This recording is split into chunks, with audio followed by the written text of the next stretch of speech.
Good morning, everyone. Hope everybody is doing well. We've had some technical difficulties at the Strickler house today, so I have not been able to get the video done in time for early this morning, so I hope you'll bear with me. And I'm missing all of you. I miss Palm Sunday at St. James. I miss all the palm crosses and all the fun of going around the church and waving the palms together. So I hope you're all doing well. I hope everyone is healthy and happy and continuing to enjoy the stories. I am about to start our story, so now's a good time to settle yourselves in, get ready, take your deep breaths, whatever you need to do. So if you would like to pause the video here, now's a good time. I'm going to go get myself ready. Thank you.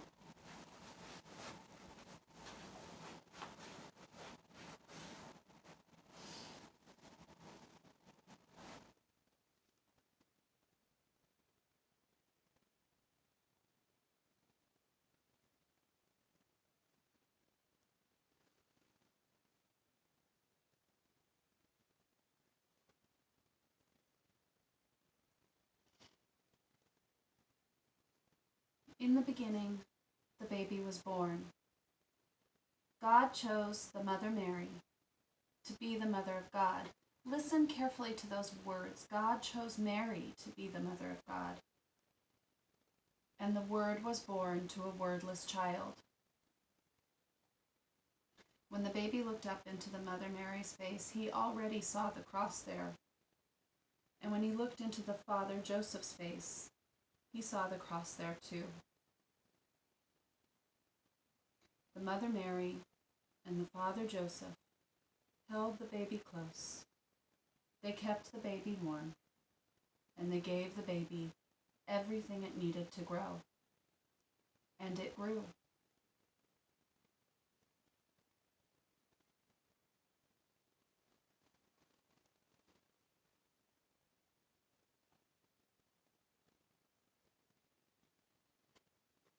Soon the baby grew into a boy, and when Jesus was about 12 years old, the Mother Mary and the Father Joseph and he went with their village of Nazareth to the great city of Jerusalem to celebrate one of the high holy days.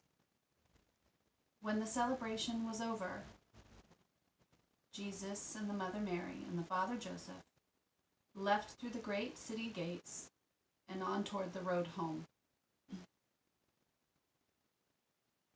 Suddenly, Jesus had disappeared.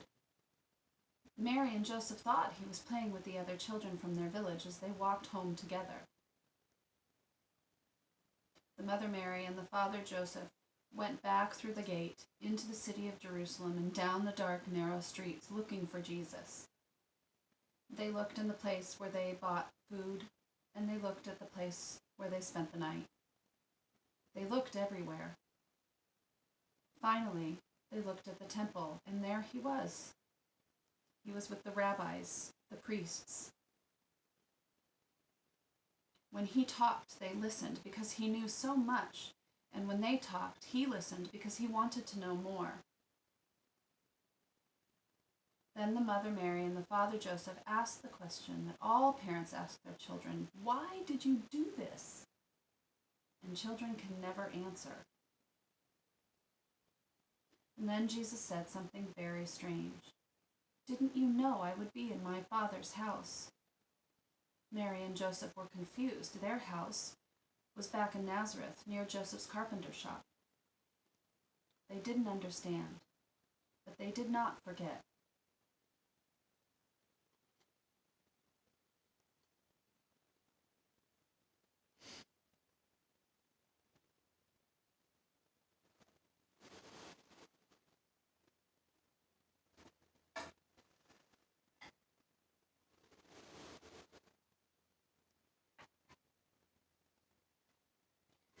Jesus grew into a man, and when he was about 30, he went to the river Jordan to see his cousin John, who was baptizing people. Jesus waded out into the water until he was face to face with John. You can just make him out here. He was a wild man. John looked at Jesus as if for the first time, and he really knew who he was. Jesus said to John, "Baptize me." And John said, "But you are the Messiah. You are the one we have been waiting for. You should baptize me." "No," Jesus said. "It has been written that you should come before me and pave the way. You must baptize me." Jesus went down into the darkness and chaos of the water, and when John brought him back up into the light, people there saw a dove come down from heaven and come close to Jesus. Other people heard a voice say, "This is my beloved Son, with whom I am well pleased."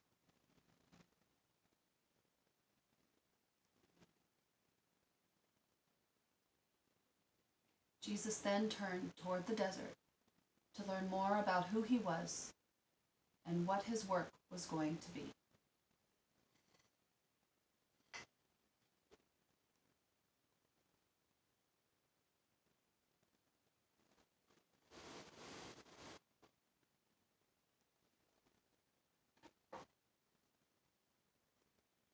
Jesus was in the desert for 40 days and 40 nights. While he was there was very little water to drink and very little food to eat. And he heard a voice say, "Look at those stones. Turn them into bread so you will have something to eat." "No," Jesus said. "To be really human, you need more than bread." Then Jesus felt as if he were on top of the great temple and the great city of Jerusalem. And he heard the voice say again, "Jump, and let's see if God will send his angels to catch you so that you do not fall into the stones below." Jesus said, "No, we do not need to test God." Then it was as if Jesus could see all of the kingdoms of all of the world, and the voice said, "If you follow me, I can make you king of all of this." Jesus said, "No, I am to be a king, but not that kind of king." And then the voice was gone, and Jesus turned toward Jerusalem to begin his work.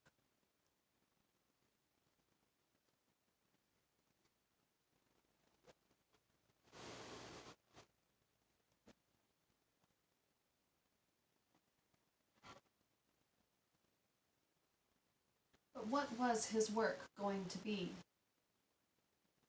Jesus' work was to come close to people. Can you see here? He's come so close that he can touch the eyes of this blind man. When Jesus touched people, they could see things they hadn't seen before, and they could do things they hadn't ever done before. Jesus also told parables, and he knew he was to become a parable. And so he turned toward the city of Jerusalem one last time.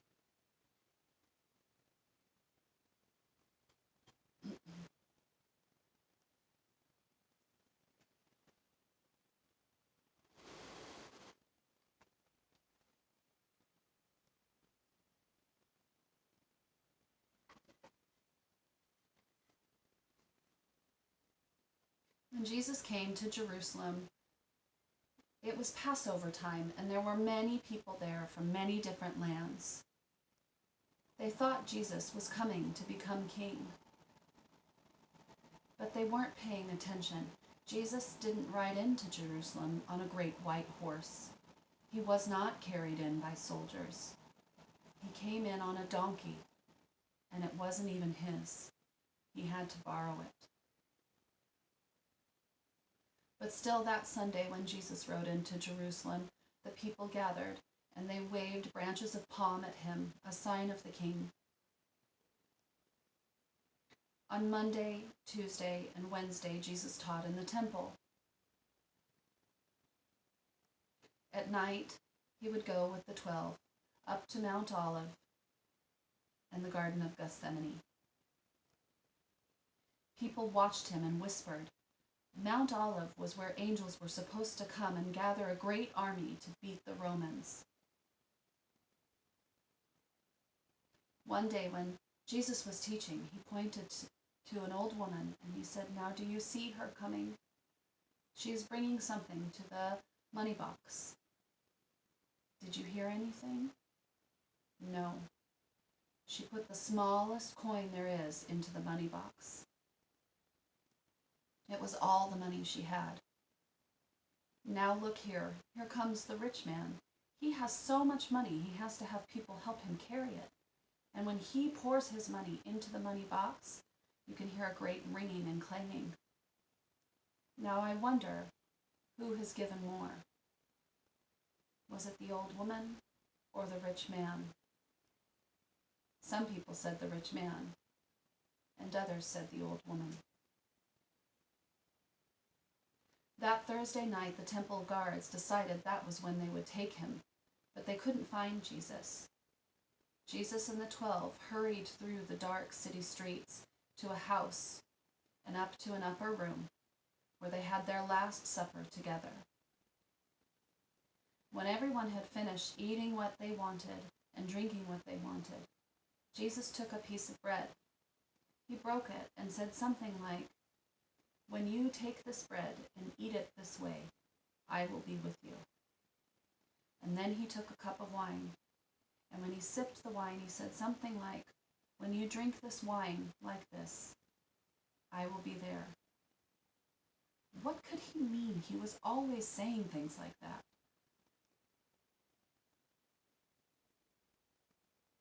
They didn't forget, and soon they would know.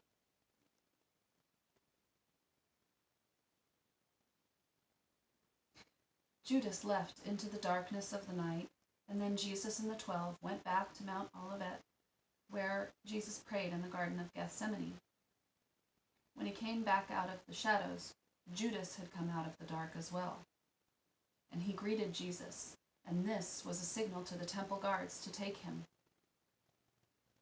Judas disappeared into the night, and Jesus went with the guards into the shadows, and the 12 disappeared as well.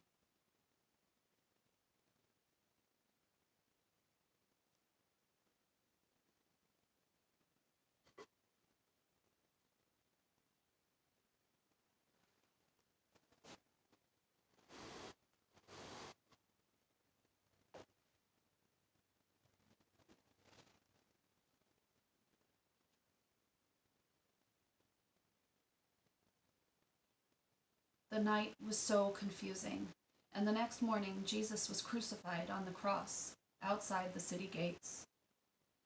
That afternoon Jesus died, and the sky turned dark. He was taken to a cave and buried, and a great stone was rolled into the cave like a door.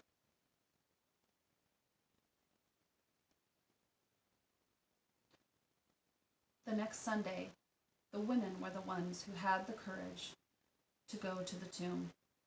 They wanted to remember, even if it was sad. But when they arrived, the stone had been rolled away, and Jesus was no longer in the tomb. He was with them, like he is with us now. And when we see this card, and we see this side, we know that there is also this side. And when we see this side, we know that there is also this side. And the two cannot be torn apart. And that is the mystery of Easter. And so now the color changes.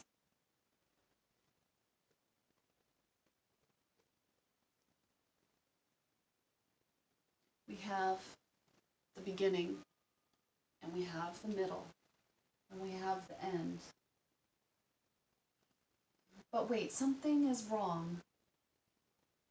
This is not right.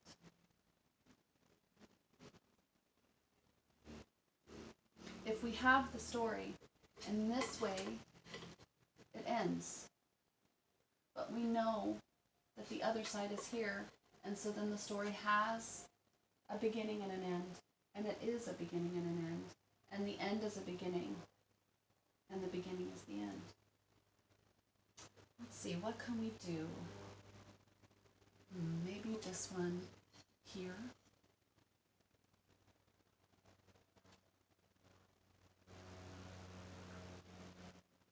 And maybe this one here.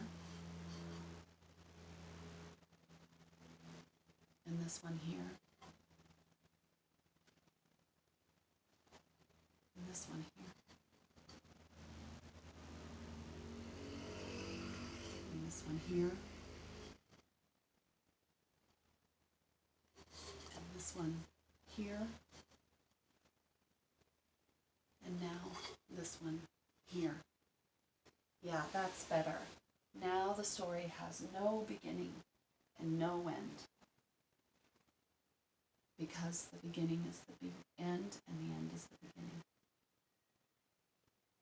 Now, I wonder, what part of our story did you like best?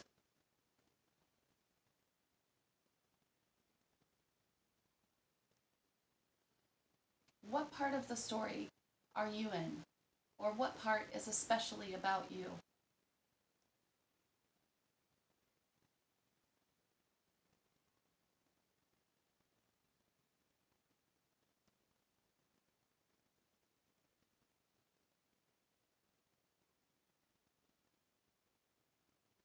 I wonder what part is the most important. And I wonder if there is any part that we could take away and we would still have all that we need.